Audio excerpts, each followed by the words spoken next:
નમસ્તે ફ્રેન્ડ્સ, મિતાસ કિચનમાં તમારું સ્વાગત છે। આજે આપણે બનાવશું કટલેસ। કટલેસ જે લગ્નમાં જ ખવાય છે, પણ આપણે ઘરે પણ સહેલાઈથી બનાવી શકશું અને નાનાથી લઈને મોટા વડીલો સુધી કટલેસ બધાને જ ભાવશે। તો ચાલો આપણે શરૂ કરીએ। કટલેસ બનાવવા માટે સૌપ્રથમ આપણે એક વઘાર કરવાનો છે। તેમાં 2 ચમચી તેલ લીધું છે। હવે તેમાં 2 ચમચી તલ નાખશું સફેદ।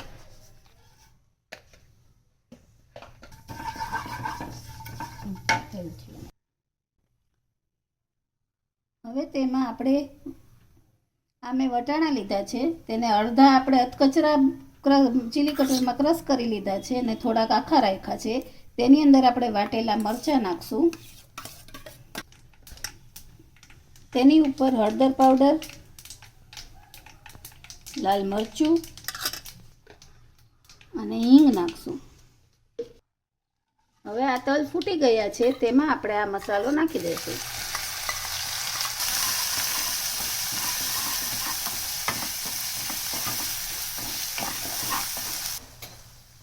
હવે 2 મિનિટ ચડવા દેશું।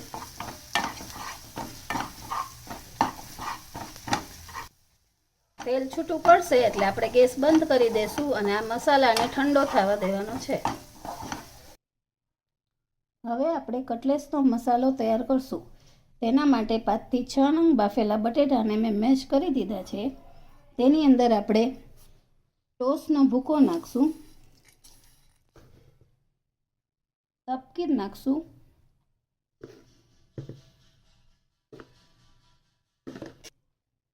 કાચી વરિયાળી નાખશું। તેનો ટેસ્ટ બહુ જ સરસ લાગે છે કટલેસમાં, તે જરૂર નાખવી। અને ખાંડ, કારણ કે ગુજરાતી ફરસાણ આપણું તીખું ખાટું મીઠું હોય છે, એટલે ખાંડ જરૂર નાખવી। સ્વાદ મુજબ મીઠું। હવે આ મસાલો ઠંડો થઈ ગયો છે, તે નાખવો। કોથમરી નાખવી। ફરસાણ છે એટલે કોથમરી બહુ સારી લાગે, વધારે નાખી શકો।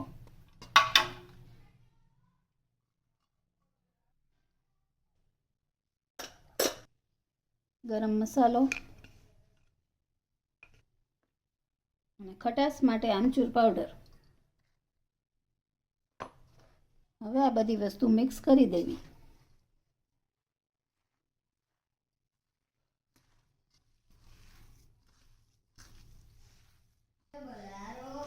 આ રીતે મસાલો થઈ જાય પછી તમારે ટેસ્ટ કરી લેવું। તીખું વધારે કરવું હોય તો તમે કરી શકો છો। ગળાશ ખટાશ તમારી રીતે બેલેન્સ કરીને નાખી શકો છો।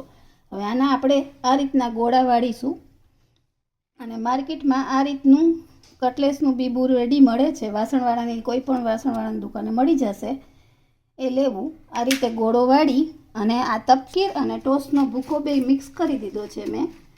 તેમાં આપણે ગોળો બોળીશું અને પછી આ રીતે સાઈડનું એક્સ્ટ્રા કાઢી લેવું। તે કાઢી લેવી કટલેસ અને પછી પાછું તપકીર અને ટોસના ભૂકામાં રગદોળી લેવી। જો આ રીતે તમે કટલેસ બનાવશો તો કટલેસ કોઈ દિવસ તેલમાં છૂટી પણ નહીં પડે। આ રીતે આપણે બધી કટલેસ તૈયાર કરી લેશું।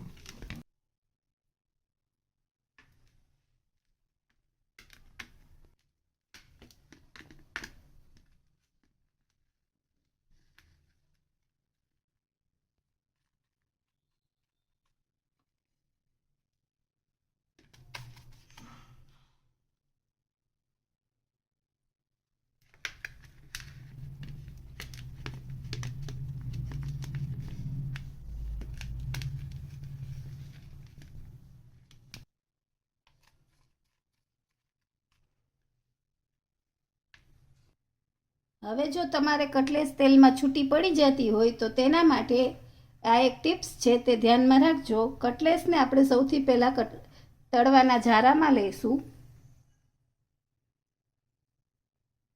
અને હવે ગરમ તેલમાં તાવડો ડુબાડશું।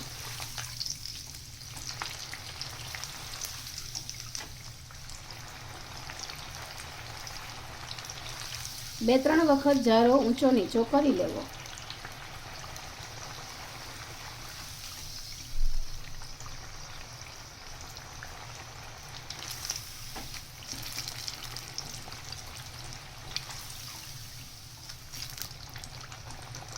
અને હવે ધીમેથી તેલમાં કટલેસને મૂકી દેવી. જો આ રીતે કરશો તો કોઈ દિવસ તમારી કટલેસ તેલમાં છૂટી નહીં પડે.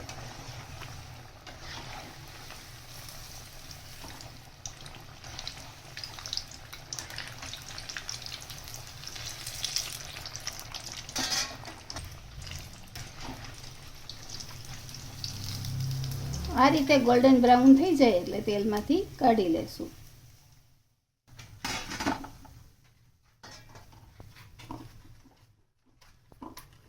હવે આ જ રીતે આપણે બધી કટલેસ તળી લેશું.